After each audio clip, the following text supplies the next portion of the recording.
Today, I've made 15 insanely satisfying things, I don't really know what to call them, in Minecraft. And believe me when I say they're some of the most satisfying things I've ever seen in the game, pushing it to its limits. Before we start, I bet it would be pretty satisfying to hit that subscribe button as it helps a lot, and let me know in the comments which one you thought was the most satisfying. Now let's get started.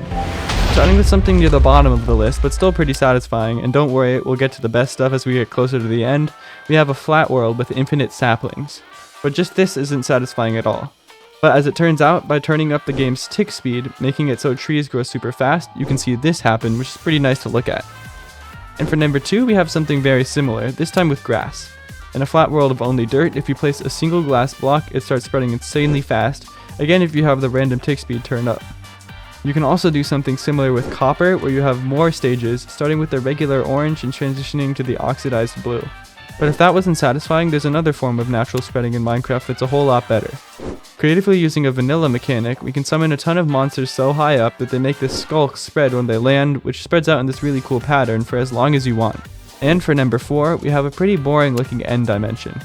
With yet another form of something spreading, we have these chorus plants which look pretty normal at first. But once I flick this lever, we get to the good part. At the end of each branch, there are chorus fruit blocks which have age. When they're young, they grow, but when they reach their limit, they stop. And using commands, we can replace each old one with a brand new young one, and the chorus plant grows forever. Now for number 5, we finally have something that doesn't spread. In the base game, there are things called particles, which are things like lava drops, potion bubbles, or even totem of undying stuff. But there's one that doesn't naturally spawn, called the dust particle, and when I was goofing around with particles, I discovered something really soothing and satisfying, in my opinion. If you use the particle command to create the dust where you're looking, you can make this little ball that moves around with you and disappears when it hits a block. I don't really know why this is nice to look at, but at least for me it is. It's kind of fun to draw some stuff in the air. Now we have something that a lot of Minecraft players get really annoyed about, mining obsidian. Even with a diamond pickaxe, it takes forever, as many of you know. But with commands, you can get yourself an efficiency 255 pickaxe as well as haste 255, which lets you do this. If the other things we've done so far are satisfying to look at, this is just satisfying to be able to do after never being able to mine obsidian that fast. Next, for the 7th one, we have something that Mojang never wanted anyone to be able to add, a circle in Minecraft. I showed this in one of my other videos, but using invisible armor stands with blocks on their head that are all facing a center point, you can make a really smooth circle. And on a much similar note, for number 8, we just have a bunch of circles. I don't even know if this should be a separate thing, but it's satisfying to see something that seems impossible in the game. And now for number 9, things start to get a little weird, but in a nice way.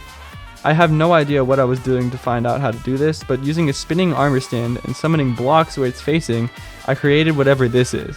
But as you might be feeling right now, it's pretty hard to take your eyes off of. If I turn off the command block destroying the blocks that get placed on the ground, another cool pattern is created. But on the topic of cool patterns, we have this pool of water and soul sand with some regular sand above it. Using some pretty simple commands, you can move this armor stand back, and as it moves, destroying the stone to the side, creating a really nice wave pattern on the water. If you wait a bit, eventually the sand will disappear, which of course also looks really cool.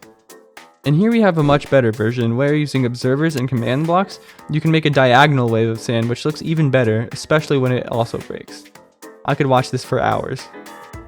Next for number 12, we have a very ordinary item, an arrow. At first, nothing seems satisfying about it, but if I turn on this lever and shoot it, you can see that the opposite is true. Using commands, I made it so falling blocks are summoned just below it and destroyed once they hit the ground. It's so nice how they make an arc with the arrow. Next, for 13, we have something pretty similar, but with a much crazier twist. Instead of sand, TNT this time can be used, which is destroyed when it hits the ground so I don't blow everything up.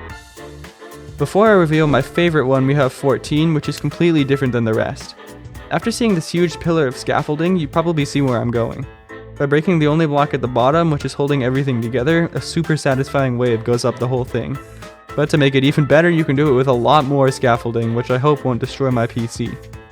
And finally, for the final thing, we have what you saw in the thumbnail, this TNT wave. By summoning infinite TNT at the top of this slide of soul sanded water, it bounces and comes back down, and when it hits the ground, it's destroyed so that my world doesn't blow up. This is probably one of the nicest things I've ever seen in Minecraft. And that's it. If you like these, watch this video next where I go over some pretty crazy optical illusions in Minecraft. See you there.